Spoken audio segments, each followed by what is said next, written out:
I've been able to save so much money since I've been doing my lashes at home. So I decided to share my highly requested eyelash tutorial with y'all. So this is the lashes that I'm going to be using. They're from Tuchanog, I believe. I got them off of Amazon. Everything is going to be linked down below. And I'm also using the Falscara and my favorite tweezers. I like to use the pointy tweezers instead of the tweezers that come with the lash kits because these just have a better grip. I'm going to be looking down at this mirror, so if you catch me looking down, that's what I'm looking at, just my handheld mirror. But y'all, I have been able to save so much money by doing my lashes at home. But first, when I start off, I just go from side to side. I don't put glue on the entire lash line because it will dry and it will get sticky. So I just go and work in sections.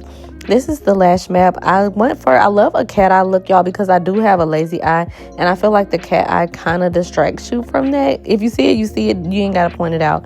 But I do go with 10s on the inside because that was the shortest in the pack. I wish they had an 8mm, but this one just has 10. It's the shortest. So I'll go with 10s on the inside all the way up to 16s on the outside. And it just gives me the most fluffy, natural look.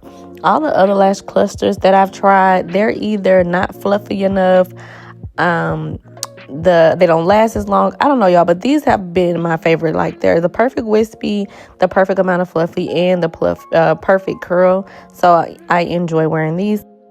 Once we finish putting all the clusters on, I'm just going to use the other side of the brush and seal it. I usually just put the seal underneath. I've noticed once you put it on top, it can leave like the white casty pieces. And I don't really like that. So now we're on to the other eye. We're just going to repeat the same process. I decided to start in the inner corner on this eye first, just to show you that you can start wherever you like. You can start in the middle. It doesn't really matter, honestly, but you just want to work in sections. So I only put glue where I'm actually working. And you just, like I said, just repeat that process. Don't be afraid to touch your eye. And this, you can get it on your lash line, but do not get it obviously too close to where it gets close to your eyeball, because yes, that can burn, sis. But I just put it directly under my lash line so it can look as natural as possible. Like, I kind of use the bond as like a mascara almost, because I do not play. I go heavy-handed with that bond, y'all. Sorry. This lasts me at least 2 weeks. And I feel like the more glue you put on, the better. So now that we've got them on, I'm just pulling them all together with my tweezers. This step is very crucial because, again, it just helps them look even more cohesive. So you can just close, it's like a lash curler that I do with my tweezers once I'm finished. And of course, you want to remove any stickiness that you feel, making sure everything is aligned and, they're not looking crooked.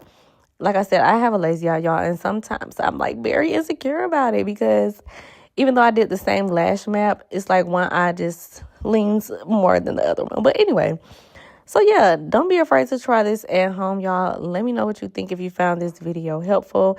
And like I said, all of the items that I use will be linked down below. But I'm absolutely in love. Looking at this video, I need to go do my lashes again, y'all. Okay, period.